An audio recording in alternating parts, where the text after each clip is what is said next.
So we don't usually talk about, well, this is wrestling related.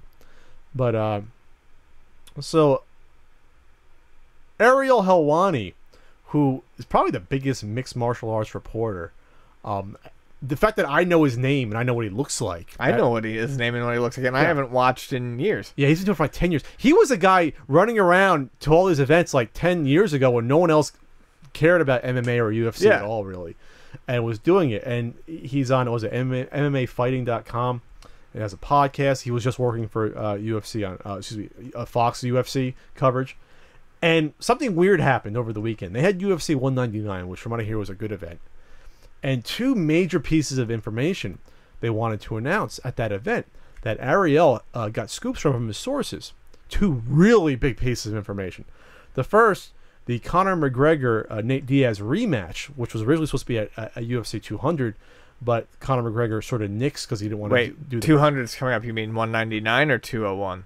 No, it was originally supposed to be at UFC 200. Oh, okay. Conor McGregor versus Nate Diaz, the rematch. They had the first match where Diaz won.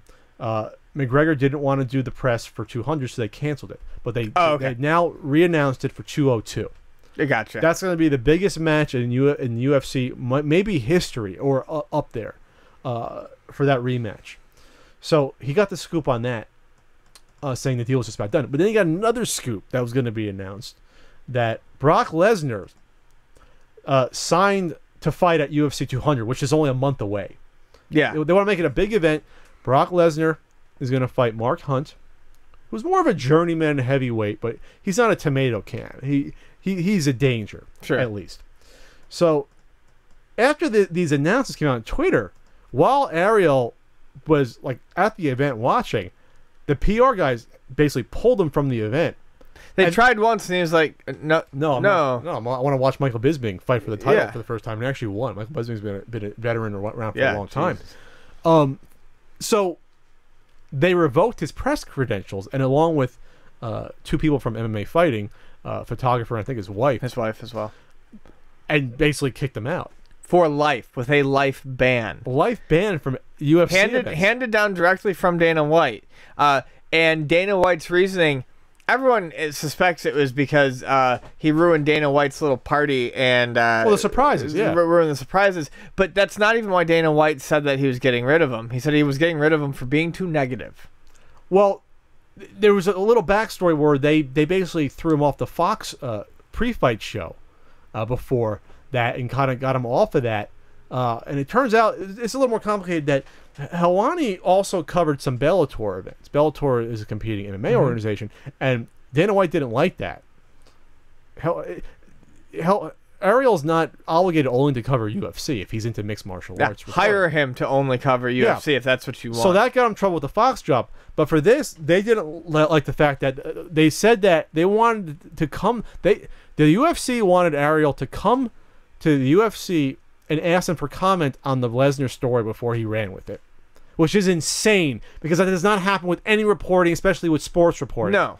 It was such news that it ran. Scott Van Pelt's ESPN like primetime show had Ariel on. They were talking about it on like Around the Horn.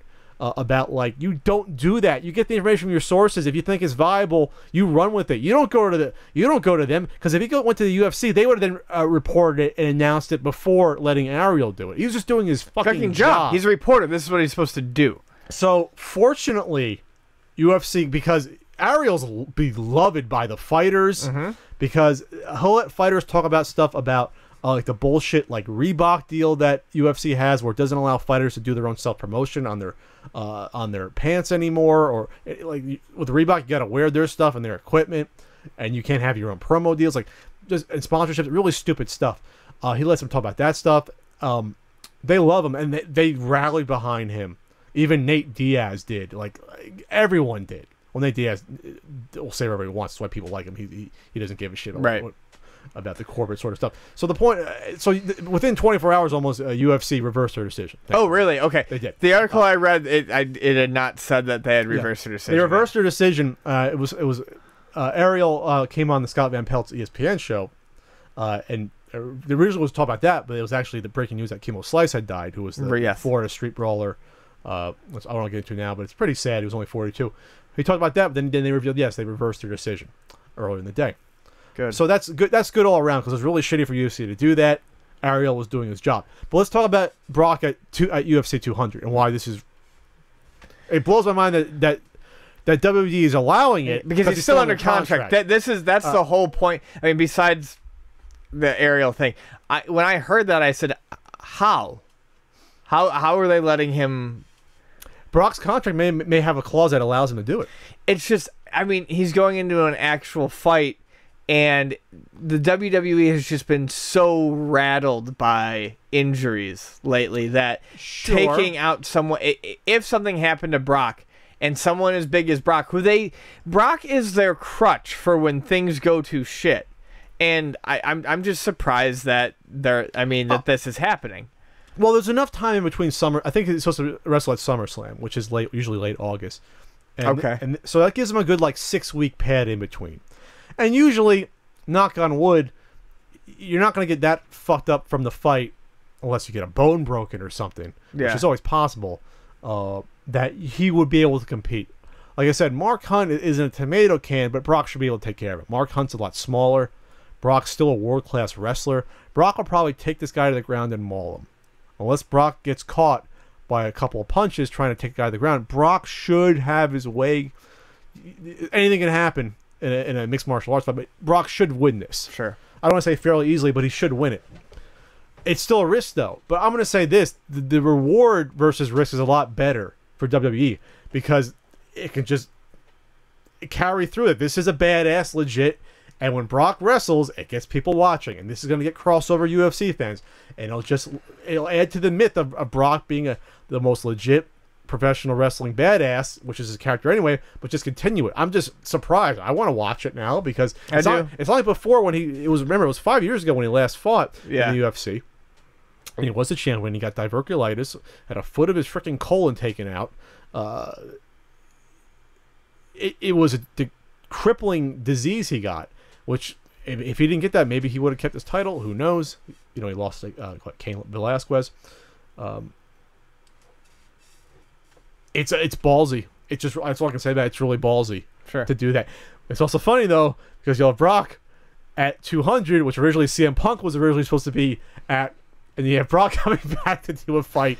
And what the hell is going on with CM Punk? The news with CM Punk was he's also the same age as Brock. They're both 37, believe it or not. Holy shit, Brock's only 37. Yeah, remember he started wrestling when he was 23. He looks like a fucking 600-year oak. Anyways, redwood. Yeah, Brock's the type of guy I could picture him being able to wrestle 10 years from now. Especially since he doesn't do it that often. This is like he's slowed down at all, really. No. The latest with CM Punk was his opponent. I think they originally wanted to do 200, they pushed it back, and people are saying CM Punk has not progressed as a fighter. No, what a fucking surprise! Fucking guy with a giant fucking ego, and I'm a real fighter. Well, we'll take the ego out of it. The fact of the matter is, he's a guy who starts training at 36 years old to become a mixed martial artist, and the wear and tear of his body after being a professional wrestler all those years, and maybe he wasn't in the best shape to begin with, and taking care of his body. Who knows? It might never happen. So this is either way. Brock, he probably got whatever they asked because 200. You had no. Let's see. Rousey's not back yet. She's not going to be back for a while. They're going to push her back maybe the end of the year or even further back. Mm-hmm. She's not coming back. Conor McGregor fights pushed back from 200. They needed another big fight. Sure. They needed something, and this is the big fight. Brock is your go-to guy when you need a big fight, whether it's a staged fight or a real fight. I guess so. And Brock he's probably getting paid a couple million for that fight, or $3 million, and even taking it on probably semi-short notice probably doesn't matter. He's got a month or so, I think, until 200, and it's going to be fine. There's even a female Paige Van Zandt, a female MMA star who might be at SummerSlam. So there you go, a lot more crossover stuff. Very interesting time right now for WWE and UFC.